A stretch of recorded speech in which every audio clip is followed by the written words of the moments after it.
All right, so we're at a video for installing the coin door on our arcade machine. Okay, so we're going to use a small coin door.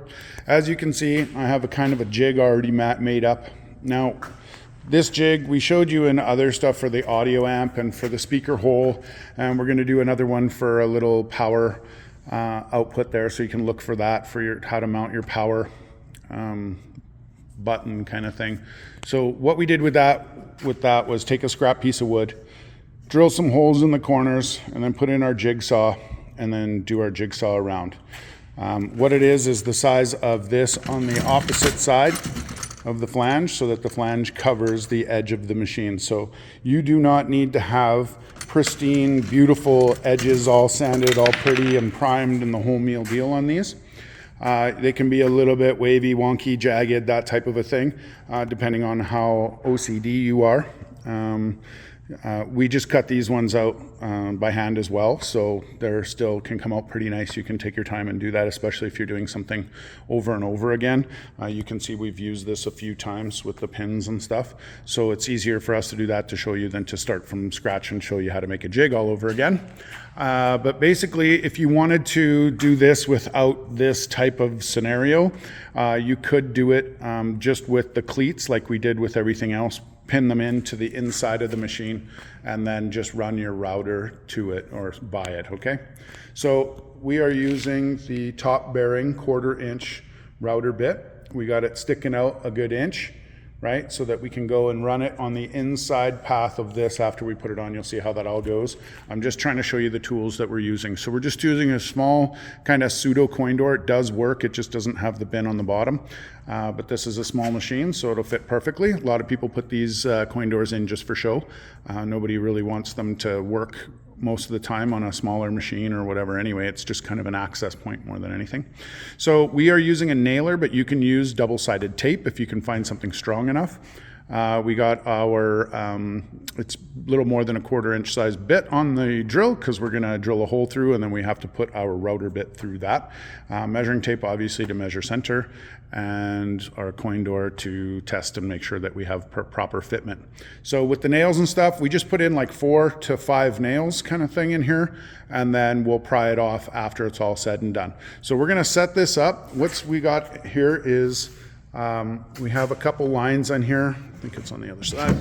Yeah, there we go. So we have our lines drawn on here. So basically a crosshair without a center. So we're looking for the center of our spot that we're going to be putting in. So we are going to be putting a coin door on the inside of this machine. Okay, so this is a small MDF machine that we built. This one here is going to be easy for us because we're actually just going to take our jig and we're just going to put it on the bottom because it fits, because this coin door is pretty large. Right, so we're just going to center that inside there like that, and then we're going to drill our holes and go from there. So we're going to find center on this. We'll come back, we'll nail it in, we'll show you everything, just so that you don't have to watch all that boring stuff, but we will be right back. So we found center here, and it looks off, obviously. That cleat's only 3/4 of an inch thick, and that's 1.5 inches wide, so that's why the gaps on either side look a little different. I just want to point that out, just in case somebody decides to tell us that it's not centered. We did measure from the edge of the machine to the center, and we've put it in place. So we're going to pin this in place, probably throw about 4 nails into it, and we're going to drill our hole for our pilot.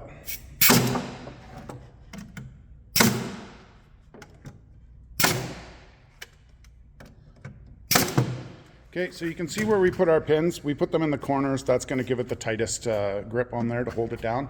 If you just did, like, say your 4 corners on the sides, that's okay. It'll kind of work, but you're going to be pressing pretty hard, especially with a palm sander. So you want to put your nails a little closer when you're using the palm sander, just because you are going to be using a little bit of energy on that to hold it still.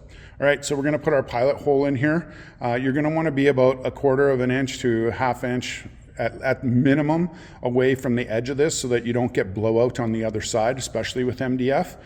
You'll get bird or frayed edges with plywood, and those little strands that come out could be up to an inch long, so you might want to go a little bit further in to accommodate for that. Or you put a little pilot hole in and then go in from the front. So you put a smaller hole through the back so you know where you're at, and then a bigger hole with this size bit from the front to ensure that you don't get any blowout or whatever on the front side.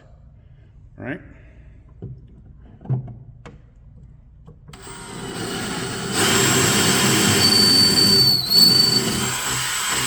All right, so you can see how he tracked that bit out or whatever. It doesn't really matter where you put it or how you do it. It's just, you know, add a little bit of flair to the whole meal deal here. So we're gonna spin this around and we're gonna fire it up for you. We've flipped our cabinet around so that you can see the front here and you can see our little hole. If you use a sharp bit, you shouldn't have to worry about too much blowout on here. This bit that we used, tried to make sure that it was big enough for the bearing. It was a little bit too small, so then we just took the drill and then you give it a little bit of a wobble till you can get it fit through. Make sure that your palm router and the bit that's on there fits in there nicely. You don't want to have a snug fit when you put that in because you're putting it in and then turning it on. Okay, there's no real other option. If you want to make this hole huge, go ahead. If for a safety factor, it's up to you if you're confident in doing it or not. This shouldn't give you too much trouble. You might get a little bit of a wobble with the palm router right out of the gate. Just hold it steady as usual and go from there. Now we're going to do this while the machine is standing upright. You can actually put the machine or whatever on its back when you do this, or you can cut this into the piece before you put the panel on the machine. It doesn't really matter. Just make sure that whenever you do this, you're going to be doing it on the raw cabinet itself. Like make sure you don't have it painted and all that fun stuff. I mean, if you've got an old cabinet and you're putting it in, this strategy or technique will work the same way as well if you have it emptied out and you want to add a coin door to an old machine or whatever. So that's kind of why we're showing it to you this way. But we're going to do it standing up because it's a lot easier for us to show you on camera. The effort itself isn't that much more, but it's a little safer to do it if it was on a flat surface and you're going down towards into it. So yeah, we're gonna move ahead here. You might see how it kind of jags a little bit until you get a hold of it.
So we got a little jag there, which is fine.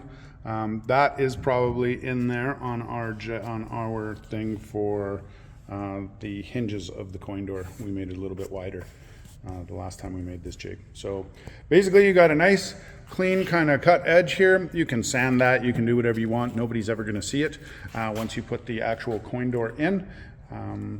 Yeah, so you can see that our jig is just buttoned up there. You might want to take some sort of like pry bar, a little flat head screwdriver, put it in there and pry it out slowly for those nails. If you have double-sided tape or whatever, then it should come off maybe a little bit easier depending on the tape you used. But yeah, now we have our hole and we're ready to go. So we're gonna clean this up and then we're gonna come back. I'll show you how we're gonna pop this jig off and then we'll dry fit our door and make sure it fits. We took the vacuum and cleaned this bad boy out so you don't have to see all that fun stuff. So what I want to make clear is that when he was doing the routering on this coin door hole. You could see how slow he was going with it. That's for a palm router. You're going to want to take your time. You're going to want to let the router do all the work. You don't want to push too hard and force it, because it may or may not jump on you, but you obviously bog it down and kill the actual router, because it's not necessarily 100% made to specifically do this like that. It's just easier to do it with the bearing than trying to do it a different way, because if you don't use the bearing for the guide, it's not going to work. But if you have a larger router, you could probably router that out in about literally take 30 seconds or less to router that out, and it'll come out just as smooth or better, and you're good to go. So we're going to pop this off now. I'm just going to use a flathead screwdriver, give it a little bit of a pry here, a little bit of a pry there. You don't want to mar up your wood and your project too much. If you want to use a pry bar, you can. But all you got to do is basically, with 4 nails, you just got to get your fingers behind it there, and boom, she pops off. Cut off your nails off your jig, hammer them flat or whatever when they're all said and done, and then it'll look like the rest of these. If there's a little bit of a gap between your jig and the wall of this when you're going, that's why we have the bits down an inch, so that it can accommodate for that, so that you don't run into the channel. You don't want the bearing to be running in between your work and your jig ever, because it won't cut all the way through, and 2, you'll get this weird impression line in there, and it'll actually dig into your project, and it'll probably go past, because you need to make sure that it's running on the jig itself. All right, so we are going to do a quick little fitment here.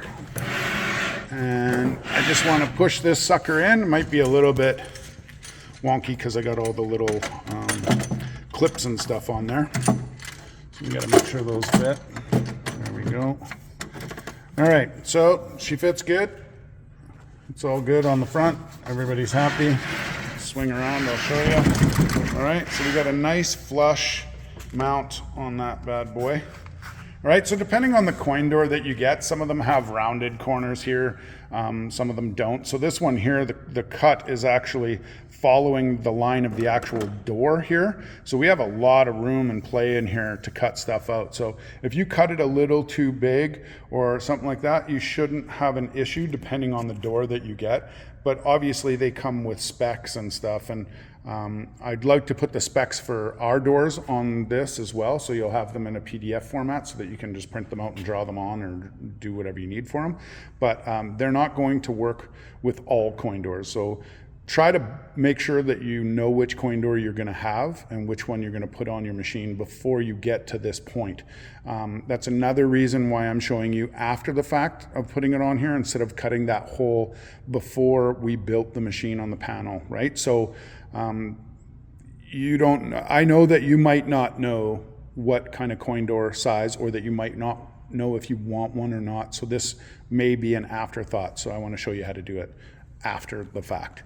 Normally when we do it, we only use 1 or 2 different types of coin doors. So we'll run it with the CNC and we'll put it on that before we even build the machine, so that it's easier and stuff for us. And then we don't have to worry about taking any damage to the machine and stuff. So yeah, all in all, this is the way she goes. If you want to know how to wire this coin door and actually install it with its clips and all that fun stuff, we do that in our hardware video and our wiring videos in those lessons as well. So you would have to get those wiring lessons.